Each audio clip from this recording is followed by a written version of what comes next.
कल्पना कीजिए एक ऐसा समय जब न इंसान थे न शहर, सिर्फ जंगल थे, घने, रहस्यमयी और खामोश। पेड़ों की ऊंचाइयां आसमान को छूती थीं और धुंध की परतें हर सुबह जमीन को निगल जाया करती थीं। हमने सुना है शेर जंगल का राजा होता है, मगर क्या हो अगर मैं कहूं कि इससे भी पहले जंगल की हर शाख, हर छोटी और हर हवा पर राज करते थे पक्षी। लेकिन ये वो मासूम चिड़ियां नहीं थीं जिन्हें हम आज पेड़ों पर चहचहाते देखते हैं। ये थे दैत्याकार, शिकारी, खूंखार और राक्षसी पक्षी जिनकी एक उड़ान से पूरा जंगल कांप उठता था। कुछ उड़ते थे इतनी ऊंचाई पर कि धरती बौनी लगती थी, कुछ इतने भारी थे कि उनका हर कदम जमीन में कंपन पैदा करता था। कुछ की चोंच तलवार जैसी थी तो कुछ के पंख किसी जहाज से कम न थे, और कुछ ऐसे भी थे जिनकी सिर्फ मौजूदगी से जानवर अपने बिलों में छुप जाते थे। ये थे वो पक्षी जो डायनासोरों के युग में पैदा हुए, आसमान के असली राजा बने और फिर वक्त के गर्त में खो गए, सिर्फ फॉसिल बनकर। लेकिन उनकी कहानियां आज भी जिंदा हैं, चट्टानों में, विज्ञान की किताबों में और उन रहस्यमयी जगहों में जहां इंसान अब भी पहुंच नहीं पाया। तो आज हम आपको लेकर चलेंगे एक ऐसी रोमांचक यात्रा पर जहां आप मिलेंगे उन 10 प्राचीन पक्षियों से जिनके नाम भर से जंगल कांप उठते थे और जिनकी उड़ान पूरी पृथ्वी को अपने पंखों के साए में छिपा लेती थी। तैयार हो जाइए, क्योंकि जो आप सुनने जा रहे हैं वो सिर्फ इतिहास नहीं, एक ऐसा रहस्य है जो आसमान में लिखा गया था और वक्त के तूफानों में गुम हो गया। आर्कियोप्टेरिक्स, वो पंख जिसने इतिहास बदल दिया। करीब 15 करोड़ साल पहले जब धरती पर समय रेंगता था, पेड़ों की ऊंचाइयों से परे घने कोहरे लटकते थे और जमीन पर विशालकाय डायनासोरों का बोलबाला था। उसी दौरान एक अजीब सा जीव आसमान की तरफ बढ़ा। उसका नाम था आर्कियोप्टेरिक्स। यह किसी डायनासोर की तरह चलता, लेकिन उसकी पीठ पर थे पंख, हड्डियों से बंधे, बालों की तरह हल्के नहीं बल्कि सख्त और धारदार। आर्कियोप्टेरिक्स की चोंच में दांत थे, वो चोंच जो आज किसी भी पक्षी में नहीं मिलती। इसके पंजों में उंगलियां थीं जिनमें नाखून उगे होते। ये पेड़ों पर चढ़ सकता था, उड़ान भी भरता, लेकिन कोई बाज या गिद्ध नहीं था। ये शिकार करता था, कीटों, छोटे जीवों और शायद डायनासोर के बच्चों का। इसने पहली बार धरती को उड़ान का एहसास कराया था। यही कारण है कि आज भी वैज्ञानिक इसे एवोल्यूशन की सबसे रहस्यमयी गुत्थी कहते हैं। आर्कियोप्टेरिक्स न सिर्फ पक्षियों की शुरुआत थी, बल्कि ये एक ऐसा अध्याय था जहां डायनासोर और परिंदों की दुनिया मिलती थी। यह सिर्फ एक पक्षी नहीं था, यह इतिहास की पहली उड़ान थी। फॉरेस्ट रैकर्स, टेरर बर्ड, जमीन पर दौड़ता शिकारी। अब जरा उस दृश्य की कल्पना कीजिए। आप एक सुनसान मैदान में खड़े हैं और दूर कहीं जमीन कांप रही है, हवा में एक तेज सन्नाटा है और अचानक एक विशाल छाया आपकी ओर दौड़ती है। यह है फॉरेस्ट रैकर्स। यह कोई कल्पना नहीं बल्कि हकीकत थी। एक 10 फीट लंबा पक्षी जो उड़ता नहीं था बल्कि दौड़ता था 70 किलोमीटर प्रति घंटे की रफ्तार से। इसकी चोंच कुल्हाड़ी जैसी थी, लंबी, घुमावदार और इतनी धारदार कि एक ही झटके में वह किसी जानवर की गर्दन तोड़ सकता था। ये जंगल के बीचों बीच खड़ा होकर पूरे इलाके पर नजर रखता और जैसे ही कोई शिकारी जानवर या कमजोर जीव उसकी नजरों में आता, वो टूट पड़ता। इतना खतरनाक कि वैज्ञानिक मानते हैं अगर यह आज के समय में होता तो इंसान का जंगल में रहना मुश्किल हो जाता। इसका नाम था टेरर बर्ड और इसका काम था जंगल में डर फैलाना।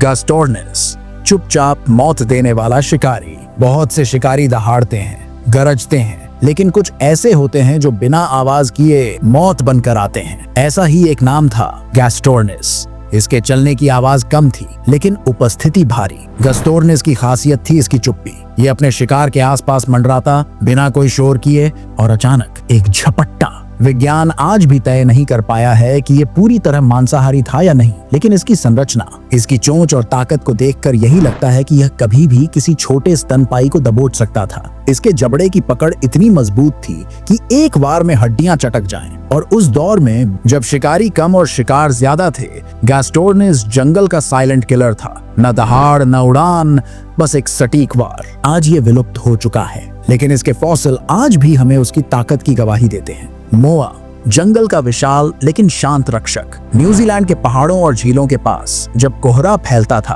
तो दूर से एक भारी चलने की आवाज आती, जैसे धरती खुद हिल रही हो, और वो था मोआ। ये पक्षी किसी भी इंसान को बौना दिखा सकता था। इसकी टांगे इतनी मजबूत थीं कि एक झटके में किसी शिकारी को दूर फेंक सकती थी। मोआ उड़ नहीं सकता था, न ही ये शिकारी था। यह पत्तियां, फल और पेड़ों की छाल खाकर जीवन यापन करता था, लेकिन इसकी मौजूदगी ही जंगल में एक अनकही गंभीरता ले आती थी। हजारों सालों तक यह पक्षी इंसानों से अछूता रहा, लेकिन फिर इंसानों का प्रवेश हुआ और मोआ की किस्मत बदल गई। इसकी मांस और अंडे की चाह में लोगों ने इसका भारी मात्रा में शिकार किया और कुछ ही 100 वर्षों में ये विशाल पक्षी विलुप्त हो गया। आज भी न्यूजीलैंड के जंगलों में अगर ध्यान से सुना जाए तो लगता है जैसे मोआ की भारी चाल फिर से लौटने को है। एपियोर्निस, एलिफेंट बर्ड, विशालता की अंतिम मिसाल। अब बारी है उस पक्षी की जो न सिर्फ जंगल बल्कि पूरे द्वीप पर सबसे बड़ा जीव माना जाता था।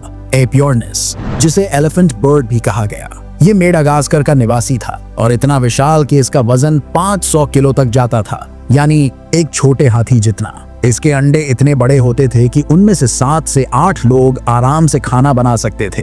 लेकिन सबसे चौंकाने वाली बात यह थी कि इतने विशाल होने के बावजूद यह उड़ नहीं सकता था। यह फल, पत्तियां और पौधों से ही पेट भरता था, लेकिन इसका आकार ही इतना भयानक था कि कोई भी शिकारी से पंगा लेने से डरता था। लेकिन इसका असली दुश्मन इंसान बना। जैसे ही इंसानों ने इसके अंडों को खोजना शुरू किया, उसकी संख्या तेजी से घटने लगी और धीरे धीरे ये धरती से पूरी तरह लुप्त हो गया। लेकिन आज भी जब वैज्ञानिक एपियोर्निस के अंडों के फॉसिल ढूंढते हैं तो एक अजीब सी थरथराहट फैल जाती है, जैसे धरती फिर से उस दैत्य पक्षी की याद में कांप रही हो।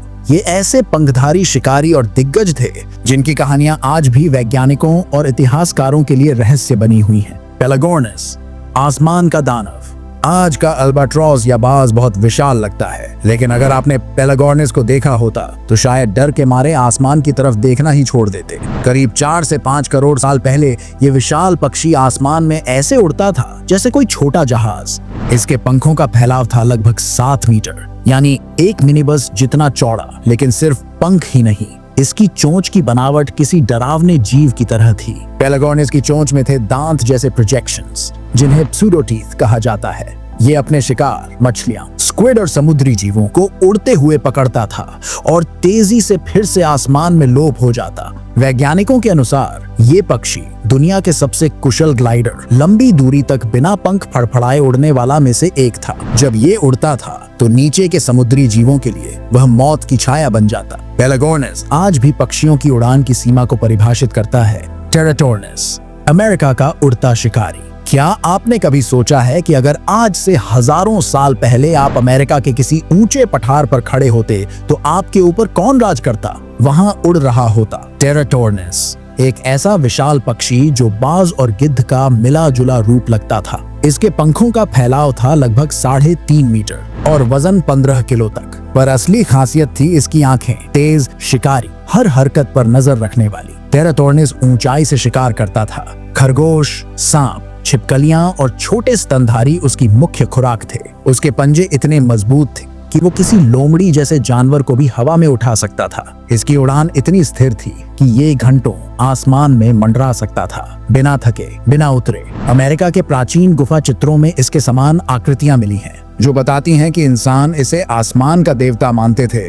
क्या सच में इन पक्षियों का अंत हो गया है, या हो सकता है कहीं किसी दूर जंगल में अब भी इनका कोई वंशज उड़ रहा हो, छिपकर हमारी नजरों से दूर? क्योंकि इतिहास कभी पूरी तरह खत्म नहीं होता, वो बस छुप जाता है। अगर आपको ये रहस्यमयी यात्रा पसंद आई हो तो वीडियो को लाइक करें और हमारे चैनल वर्ल्ड टीवी हिंदी को सब्सक्राइब करें और कमेंट में बताएं आप इनमें से किस पक्षी को सामने से देखने की हिम्मत रखते हैं।